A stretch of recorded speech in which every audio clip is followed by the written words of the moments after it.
या शय सफर के मजालिस 7वीं मजलिस है मेरी, 7th। और आज की मजलिस भी मैंने इसी सूरह मुबारक के कौसर से शुरू किया। इसलिए शुरू किया कि आज एक ऐसे इमाम की विलादत है जो सिलसिला इमामत का, अल्लाह के रसूल का 7वां वारिस है, जो सिलसिला इमामत का बाबुल हवाइज है, बाबुल मुराद है।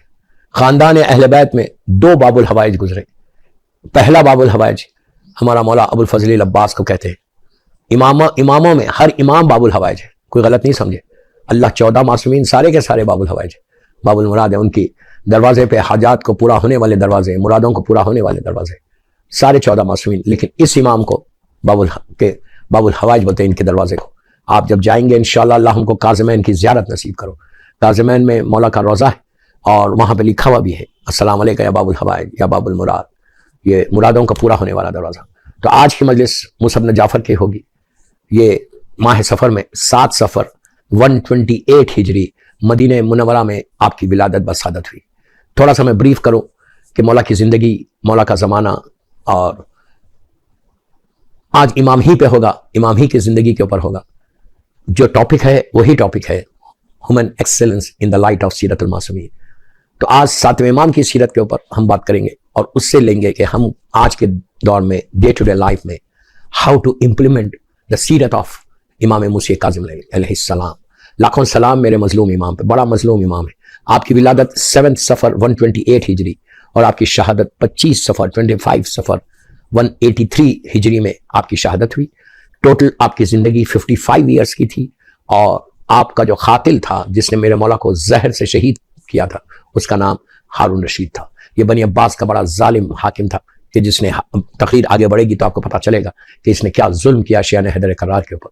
महाराज, आपकी वालिदा का नाम बीबी हमीदा खातून है और आपके वालिद हमारे छठे इमाम इमाम जाफर सादिक अलैहिस्सलाम।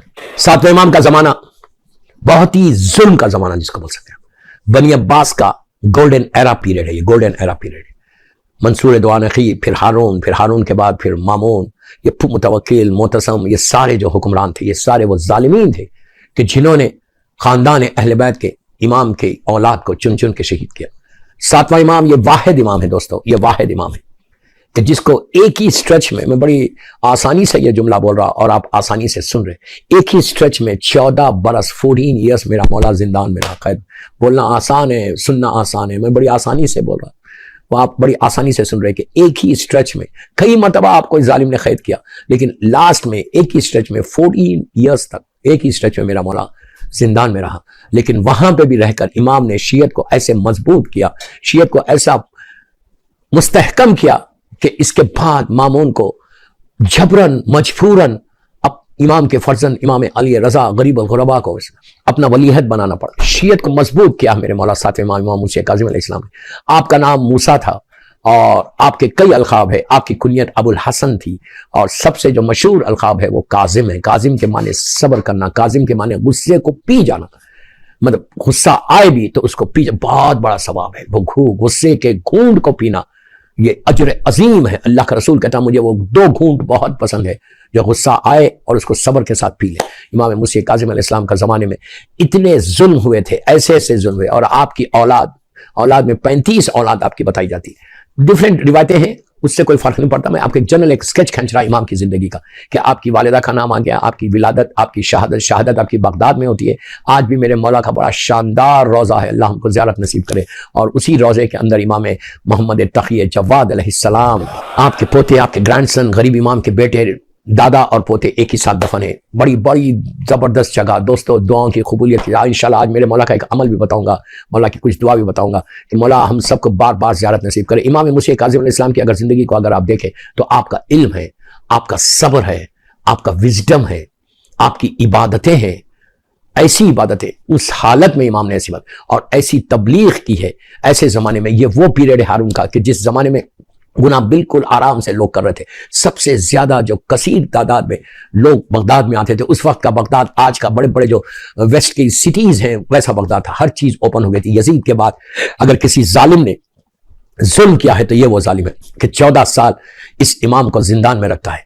और ऐसा जिंदान था कि बहुत ही छोटा, अगर इमाम बैठ जाए तो खड़े ना हो, खड़े हो तो बैठ नहीं सकते। ऐसे जिंदान में जब वक्त गुजरने लगा तो जो वो क्या करता था, हर वक्त जो केयरटेकर होता था, जिंदान का जो चीफ होता था, उसको जालिम तरीन शख्स को चीफ बनाता था। और किरदार मासूम ऐसा है कि वो मरूब हो जाता और इमाम का चाहने वाला बन जाता। तो हारून जालिम उसको बदलते रहता है। कि इसी के जमाने का वाकया है कि जिंदान बाद जो था वो दुश्मन अहले बैत था, लेकिन किरदार इमाम, सातवें इमाम का वो किरदार, सातवें इमाम के वो अखलाक, में बार बार ये जुमला बोल रहा इन ह्यूमन एक्सेलेंस में कि ये चीज को पहले पैदा करो। शारजा के इस इमाम बारगाह अली रजा के मिंबर से बोल रहा कि हर आदमी अपने चेक करे कि मेरे अखलाक कैसे। गफलत में मत रहो, गफलत में बिल्कुल मत रहो, इग्नोरेंस में मत रहो कि मेरे तो बहुत अच्छे अखलाक है। हम अगर मैं ये बोल रहा कि मेरे अच्छे है तो इसका मतलब मेरे अच्छे नहीं है। दूसरे बोलना, मैं अगर अपनी तारीफ करता रहा कि मैं बोलता अरे नहीं मेरे तो, मैं बिहेवियर लोगों के साथ अच्छा है, मेरे अखलाक बहुत अच्छे, अगर ये गफलत है तो इमाम अली अलैहिस्सलाम का वो जुमला दुआए खुमैल में कि अल्लाह मेरे वो गुनाह माफ कर दे जिसका मुझे इल्म नहीं है। इमाम अली को कोई चीज का इल्म नहीं है, कोई बोल सकता? जो राजों से वाकिफ, जो नस्लों से वाकिफ है, जो जनरेशन से वाकिफ है। सिफीन की जंग आपके सामने, मालिक अशतर कुछ सोच रहे, एक मालिक अशतर के दिल में ख्याल आया और मालिक अशतर दूसरी साइड पर लड़े कि मैं 999 को मैंने कत्ल किया, इमाम अली ने 1000 को कत्ल किया। एक कई तो फर्क है, एक साइड पे मालिक है, एक साइड पे मेरा मौला अली। लेकिन मौला अली ने वहां से पुकार के कहा मालिक जो तेरे सामने आ रहा था तू उसे कत्ल कर रहा था, जो मेरे सामने आ रहा था उसकी 70 नस्लों को देख रहा था कि कोई मोमिन है तो छोड़ देता। वो अली के जो नस्लों से वाकिफ, वो अली इमाम, वो मेरा मौला दुआ खुमैल में क्या बोलता कि अल्लाह मेरे वो गुनाह माफ कर दे, वो गुनाह माफ कर दे जिसका मुझे इल्म नहीं है। Can you imagine? आप, ये सबसे ज्यादा इंपॉर्टेंट चीज है कि पहली चीज सातवें इमाम की जिंदगी के अखलाक, साथ मैंने अल्लाह के रसूल के भी बताया, मौला हर इमाम के है, लेकिन सातवें इमाम की जिंदगी का पहला कि जब जिंदान बान के टेकअप, दोस्तों बहुत बड़ी बात है कि एक जालिम तरीन, दुश्मन तरीन शख्स को हारून भेज रहा। हारून कैसा जालिम? वो जो भेजता था ऐसे शख्सियतों को भेजता था कि जो जुल्म में डूबे हुए, जो अहले बैत के चाहने वालों को कत्ल कर दे, मार दे, उनके बस में, लेकिन अखलाक से, किरदार से, ऐसे प्यारे अखलाक से बात करते कि वो मरूब हो जाता। जालिम दुश्मन आता लेकिन वही बन के चला जाता। तो ऐसे अखलाक, तो ये सबसे पहली चीज है कि खाली बैठ के मजलिस मत सुनो, खाली आप ड्राइंग रूम में बैठ के सुन रहे, घरों में बैठ के सुन रहे, सोफा पे बैठ के सुन रहे, डाइनिंग टेबल पे बैठ के सुन रहे। तो मेरी एक ही ख्वाहिश है कि आज सातवें इमाम की शहादत की मजलिस में पहले हर इंसान चेक करे कि अल्लाह मेरे अखलाक को सही कर दे, मेरा बिहेवियर, अपनी जबान को चेक करो कि आज सुबह से शाम तक तुमने किसी को हर्ट तो नहीं किया, सुबह से शाम तक किसी को कुछ बड़ी बात आवाज से तो बात नहीं की, कहीं ऐसा तो नहीं हुआ कि तुम अपनी मां से, अपने बाप से बड़ी आवाज से बात कर गए। इसीलिए हर रोज रात में सोने से पहले जस्ट से sorry to your Allah, sorry to your imam. अगर मां बाप घर में है, मैं इस चीजों में बड़ा स्ट्रेस कर रहा, इसलिए कि आजकल के हालात को देखकर बोल रहा कि पेरेंट्स के साथ जो हमारा सलूक है, जिसकी वजह से हम हजारों रकत नमाज पढ़ रहे, इतनी बड़ी बात बोल रहा, पढ़ते रहो, सजदे करते रहो, तुम्हारा बिहेवियर तुम्हारे पेरेंट्स के साथ सही है तो कभी तुम तरक्की नहीं करोगे, अल्लाह प्रॉब्लम्स में लाएगा। तो सबसे पहले चीज अपने पेरेंट्स के साथ तुम्हारा बिहेवियर कैसा है, उसके बाद अपने भाई बहनों के साथ कैसा है, उसके बाद अपनी वाइफ के साथ कैसा है, उसके बाद लोगों के साथ कैसा है। ये गफलत में मत रहोगे यार मैं तो नमाज पढ़ा, मैं तो रोजे रख रहा, मैं तो मजलिसें कर रहा और मेरे अखलाक तो बहुत अच्छे। What do you mean? मैं बोल रहा मेरे है, मुझे क्या मालूम मेरे कैसे? इमाम अली बोले अल्लाह वो गुनाह माफ कर दे जिसका इल्म नहीं, हमको इल्म है। इसका मतलब कोई गुनाह ऐसे हैं, इसका मतलब कोई गुनाह ऐसे हैं कि जिसकी तरफ मौला इशारा कर रहे। मौला अपने लिए नहीं बोल रहे, खुदा ना खासा कोई गलत नहीं समझे। इमाम अली अपने लिए नहीं बोल रहे। अली वो कि जिसका नाम मेरे कफन पे आ जाए तो मेरी बख्शिश हो जाए।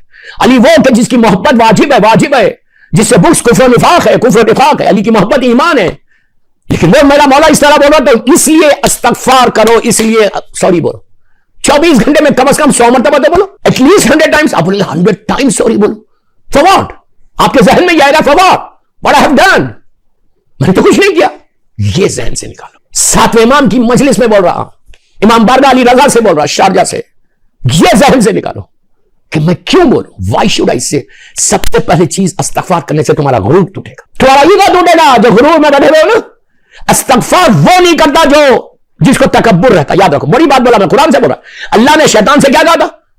तू तकब्बुर करने लगा, तू आलीन में से हो गया। उसने क्या कहा कि मैं तो आग का, मैं क्यों करूं इसको सजदा। हुक्म इलाही का इनकार गुरूर और तकब्बुर है। तो यही, इसीलिए मासूमीन ने कसरत से इस्तग़फ़ार किया। सातवें इमाम की जिंदगी का ये इतना इंपॉर्टेंट पहलू है कि बिहेवियर, सबसे पहले तुम्हारा बिहेवियर अच्छा होना।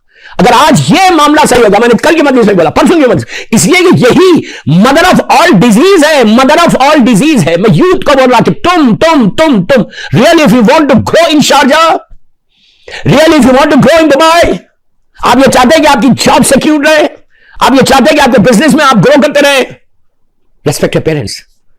अपने बिहेवियर को, अपनी जबान को सही करो। आप बोलेंगे मैं ये नहीं बता किसी की जबान खराब, please don't misunderstand, I don't mean that कि किसी की कोई जबान में तेज बात करा, नहीं। मैं बोल रहा कि अगर है तो चेक योरसेल्फ, उसके लिए इस्तिग़फ़ार। इसीलिए बार बार कहा गया कि अल्लाह की बारगाह में सॉरी बोल, अल्लाह तू माफ कर दे, अल्लाह तू माफ कर दे, हमारी जबान को मीठा कर दो। सातवें इमाम का वो किरदार, वो ऐसा किरदार कि वो जो केयरटेकर था, गौर से सुनना, ये 1 घंटे की मजलिस में मौला की सीरत आ भी नहीं सकती, मौला की सीरत आ भी नहीं सकती 1 घंटे की मजलिस में। असल ये गौर से सुनना कि पूरी जिंदगी में जब मौला का किरदार को उसने ऐसा देखा तो उसने क्या किया, वो केयरटेकर ने ये कहा इमाम के पास आके कि मौला मेरे बस में एक चीज है मौला, मैं चाहता हूं आपके साथ आपको दूं। तो इमाम ने कहा क्या? कहा मौला ये इस जिंदान को देख के रोता हूं, आप इतनी मुसीबत में, इतनी तकलीफ में, मौला मेरे इख्तियार में है कि मैं एक और जिंदान है, बड़ा है, रोशन है, रोशनी है, बड़ा रूम है, आपको मैं वहां मूव करना चाहता हूं। इमाम ने कहा ठीक है। इमाम ने बड़ा मशहूर वाक़या है, अगर मैं साथ इमाम की मजलिस पढ़ूं या ना पढ़ूं तो मकसद पूरा नहीं होगा। इमाम ने वो रूम में, वो जिंदान में इमाम मूव हो गए, वो मूव हो गए, बस 1 रात गुजारी, दिन गुजार के 1 रात गुजारी, बस जस्ट 1 नाइट, 1 रात बड़े रूम में। वो ये जिंदान ऐसा कि खड़े हो तो बैठ नहीं सकते, मैं कितनी आसानी से बोल रहा हूं, बैठ जाए तो खड़े नहीं हो सकते, इतना तंग तारीख है खाना था। वहां मेरे मौला को जालिम ने रखा था और उसने बड़े रूम में लिया जहां थोड़ी हवा भी थी, रोशनी भी थी, कुशादा रूम था। बस दोस्तों 1 रात गुजारी, प्लीज गौर से सुनना, प्लीज गौर से सुन, मैं यूथ के लिए बोल रहा हूं। 1 रात गुजारी, जस्ट 1 नाइट। सुबह में उसको बुला के कहा, उस जिंदानबान को, उसके टेकर को जो चीफ था, कहा कि सुन अब्दुल्ला मुझे वहीं पे पहुंचा दे। वो शॉक करने लगा, मौला वो जिंदान में जाइए, यहां क्या प्रॉब्लम है, यहां तो इतना अच्छा कमरा है।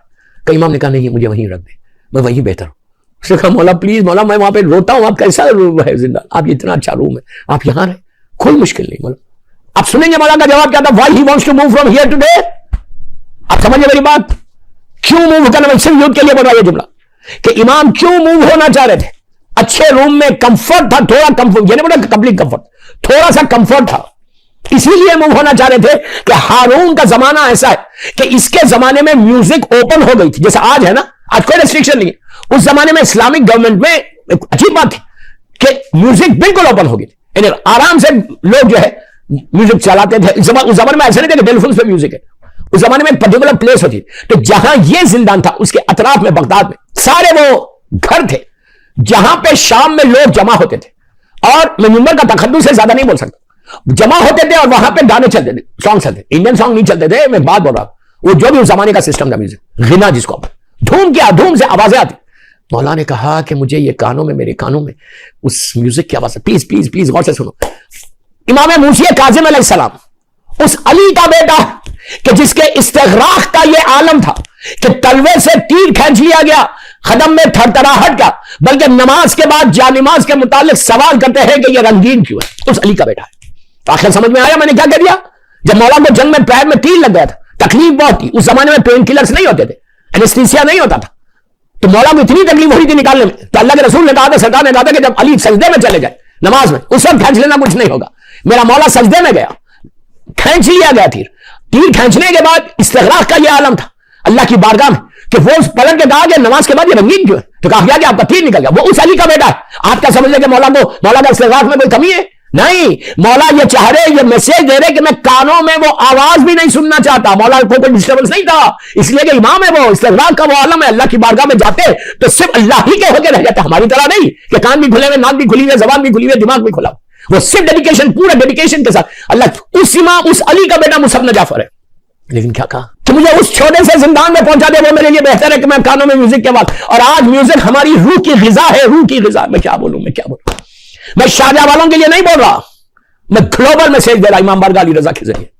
शारजा के इस अशरे में अगर मैं मेरे साथ इमाम की मजलिस पढ़ूं और मौला की जिंदगी के इस पहलू को ना पेश करूं, देखिए बड़ा मशहूर पहलू है, इसलिए डिटेल में नहीं जा रहा, मैं पूरा अशरा पढ़ दूं इसके ऊपर इंशाल्लाह। हालत यह हुई कि मौला तड़प रहे, और आज हमारे पास म्यूजिक कितने आराम से, हमारी गैदरिंग्स देखो, हमारी पार्टीज देखो, हमारी शादियों की महफिलें देखो कि किस अंदाज से म्यूजिक के साथ हम बड़े आराम के साथ वो करते। सबसे पहली चीज मेरे यूथ को बोल रहा कि प्लीज म्यूजिक, मेरा मतलब ये नहीं है कि आप लोग म्यूजिक सुनते, please don't misunderstand, I don't mean कि कोई सुनता है, अभी वाला होगा म्यूजिक कैसे सुनेगा, अल्लाह माफ करे, अल्लाह माफ करे। लेकिन अगर कोई सुनता, आपको मालूम है बॉम्बे में आपसे मेरे ख्याल से 7-8 साल पहले, 9 साल पहले, गुलिस्तान का और रिजी कॉलेज का अशरे में मैंने बड़ी कसरत से 1 दिन या 2 दिन बोला था।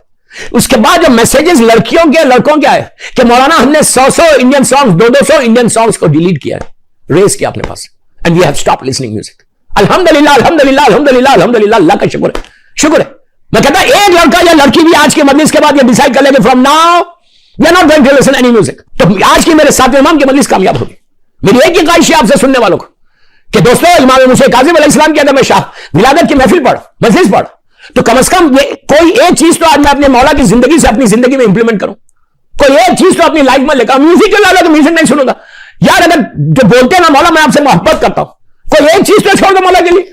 अगर मैं एक चीज में नहीं छोड़ा तो फिर मैं क्या इमाम से बात कर रहा हूं? ये तुम्हारी बाबुल हवा है, ये बाबुल मुराद है, तुमको अंदाजा नहीं है कि इस इमाम के वास्ता देकर तुम कैसी कैसी अपनी हाजात को पूरा कर सकते, हर इमाम का वास्ता लेके कर सकते, खबर और फिजा का वास्ता लेके कर सकते। मौला तो मौला, इस इमाम का कराची वालों के लिए बोला, कराची वालों के लिए बात नहीं, कराची के जो मोमिनीन है वो जानते हैं कि कराची में बुद्ध का इमाम बारगाह, बुद्ध का इमाम बारगाह मुसअब जाफर का वहां अमल, जो अदर देन कराची पीपल है उनके लिए बोला कि इतना मशहूर इमाम बारगाह आप कराची के मोमिनीन से पूछना, कराची की खवातीन से पूछना, बुद्ध के इमाम बारगाह से मशहूर है कि वहां पे इमाम मूसा काज़िम अलैहिस्सलाम की तस्बीह पढ़ी जाती है, एक्स्ट्रा ऑर्डिनरी तस्बीह, सलवात और तस्बीह। और इस इमाम का और एक पे एक बुद्ध को तुम नियत करो, अमल करो, नेक्स्ट बुद्ध तक तुम्हारी दुआएं कबूल, वो भी नेक्स्ट वीक तो बहुत बड़ी बात है। ये कुन फैकुन का मजहर है, अल्लाह की उस जात का मजहर है। मेरा मौला देना चाहे तो एक सेकंड में दे सकता। शायर ने सिर्फ ये नहीं कहा कि शायद बदलती नहीं तासीर बदल जाती है, या अली कहते ही तकदीर बदल जाती है।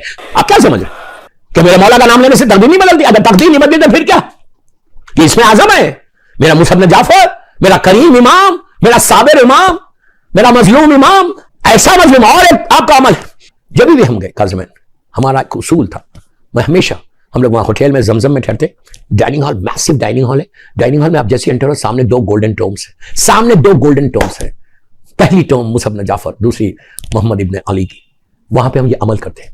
आप पूछना बॉम्बे वालों से, ऐसा ये अमल है दोस्तों, यकीन फ्रूट्स पे करते 14,000 मरतबा सलवात पढ़ना रहता। बस आप पूरे ग्रुप के साथ 50, 55, 60, 70 लोग रहते, हार्डली 2, 3, 140 तस्बीह, शायद कुछ कैलकुल है, 140 तस्बीह होती है अगर इंसान पढ़े तो। फ्रूट्स पे 5 किस्म के साथ आप घर में करो, ये अमल अपने घरों में करो। शाहजहां 8, 10 लोग, 15 लोग, 3, 4 फैमिली, 5 फैमिलीज को बुला के, 10 फैमिलीज को बुला के करो। ऐसा मुझे लड़कियों की शादी के लिए बहुत अच्छा, औलाद के लिए, रिस्क के लिए, बिजनेस के लिए, सिक्योरिटी ऑफ द जॉब।